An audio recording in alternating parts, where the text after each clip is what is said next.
Сәлем достар, бүгін сіздерге жаға сызбасын сызып көрсететін боламын.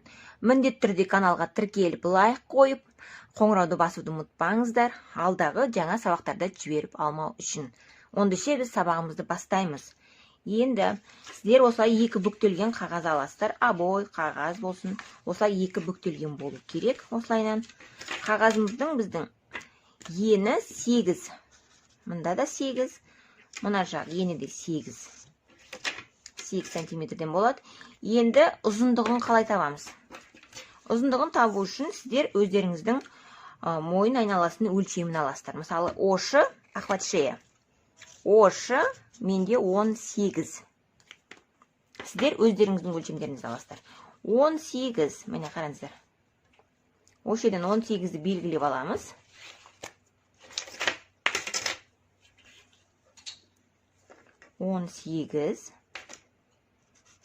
Міне 18.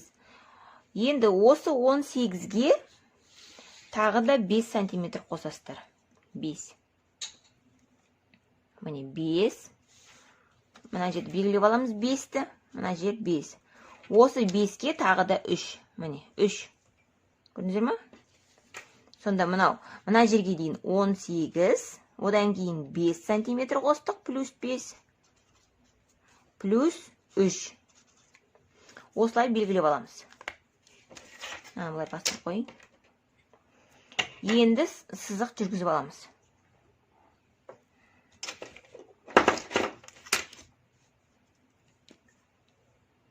Осылай сызығымызды жүргізіп аламыз.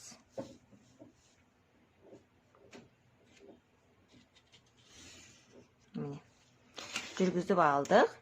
Енді жаңаға мына жердегі 8 сантиметр сызығымыздың ортасынан, осы жердегі 8-ді біз қақ ортасынан бөлеміз. Яғни 4-ке. Міне бізден 8, осыны 4-ке бөлеміз. Қақ ортасынан бөлеміз. Міне, мына жер 4 сантиметр бізде. Осы белгілеп аласыздар. Міне, мына жер 4-теу. Ортасынан бөлдік, мына жер 4 сантиметр. Енді осы сызықты біз мына нүктеге қосамыз.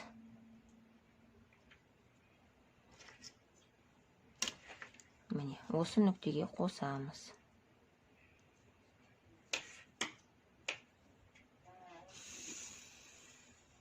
Міне, осылай қосып аласыздар. Енді мына ортасынан бөлінген 4-ті мына 5-тің нүктесіне қосып алдық. Енді осы жерден, плюс 3-тің нүктесіне қарай 4 сантиметр аламыз.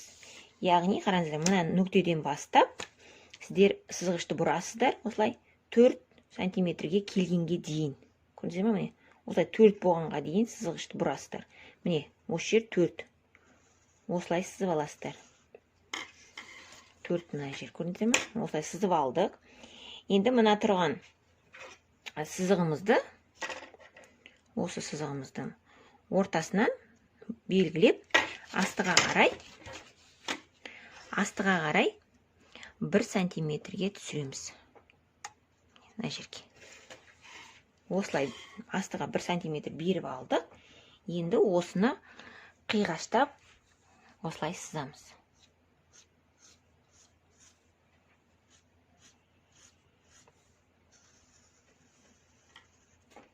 Кішкене қиғашқа баламыз.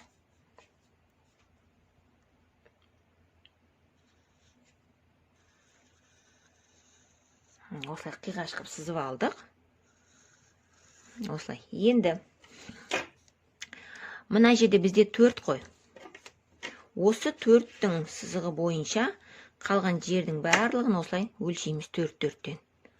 Осылайнан төмен қарай 4-4-тен өлшейсіздер. 4 сантиметрден.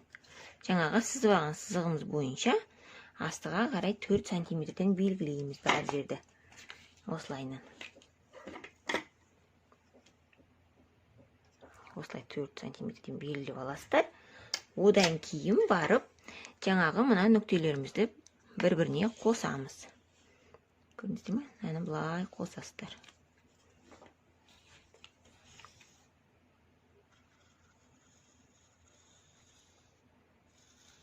Осылайнан қосамыз. Сонда бізде жағамыздың астыңғы бөлігі дайын болды. Мынаны қазір осылай әдемілеп қиып аламыз. Бұл біздің жағамыздың астыңғы бөлігі, яғни стойкамыз.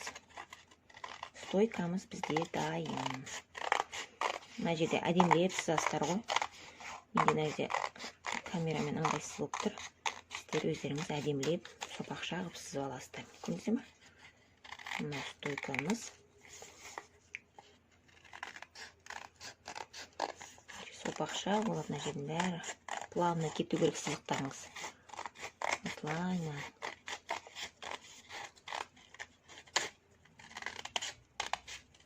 Осылай сызып алған кезде, сонда сіздерде осындай жағамыз дайын болады. Қараңыздар. Міне, мынау бізде стойкамыз дайын болды. Енді жағаның үстіңгі бөлігін пішетін боламыз. Қараңыздар.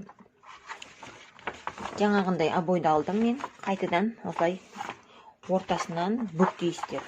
Осылай алдыға қарай бүктейсіздер. Енді осы бүктелген ортасын, мына ортасын өзіңізге қарай, алдыға қарай осылай бүктейсіздер. Сонда біздің қағазымыз төртке бүктеліп тұр. Осылай бүктеп келтіріп аласыздар. Бұрыштарының аралықтарын осылай әдемілеп. Енді бізге ошы керек, жаңағындай. Ошы өлшеміміз керек. Ол деп жатқанымыз, ошы бізде менде 18 болды.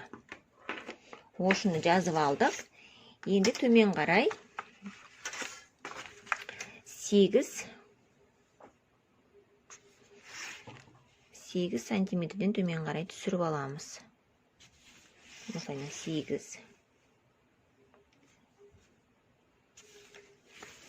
8 белгілеп алдық. Енді осылай түзу сызық жүргіземіз. 8.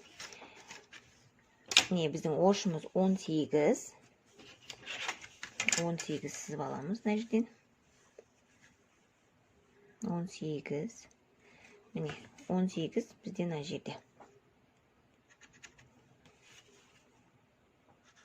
18. Енді 18-ге қосамыз 5 сантиметрді. 18 қосу 5. Міне 5. Енді осы 5-ке тағы да қосамыз 1,5 сантиметр. Міне. Осы жер. Енді осы 1,5-ді жоғары қарай көтереміз. Осылай. Міне. Көрдіңіздер ме? 1,5-ді көтердік. Мына сызықтарымызды да сызып аламыз. 5-тің сызығын сызып алдық. Енді мына үстіңгі жаңағы 8 сантиметр болып, мына жерде бізде 8 ғой. Осы 8-дің астыға қарай біз 6 сантиметрге түсеміз. Міне, 6. Осы 6-ны мына 5-тің нүктесіне қосамыз. 5-тің нүктесімен 6-ны қосамыз. Көрдіңіздер ме? Осылай қосып аламыз. Одан кейін осы нүктемізді, 5-тің нүктесін жоғарыдағы 1,5-ның жоғары жағына қосамыз. Міне осылай. Міне, біздің жағамыз дайын. Енді осыны қиямыз.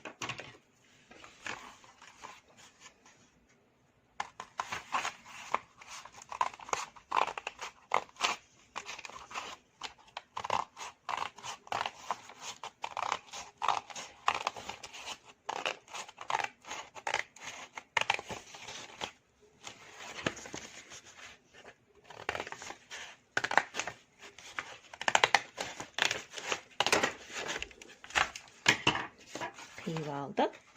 Міне, біздің қараңыздар. Жағамыз дайын. Біздің жағамыз. Стойкамыз да дайын. Мынау біздің жағамыздың астыңғы бөлігі. Мынау жағамыздың үстіңгі бөлігі, мынау астыңғы бөлігі. Жаңағы біздің сызып алған стойкамыз. Мінекей көрермендер, біздің жағамыздың сызбасы дайын.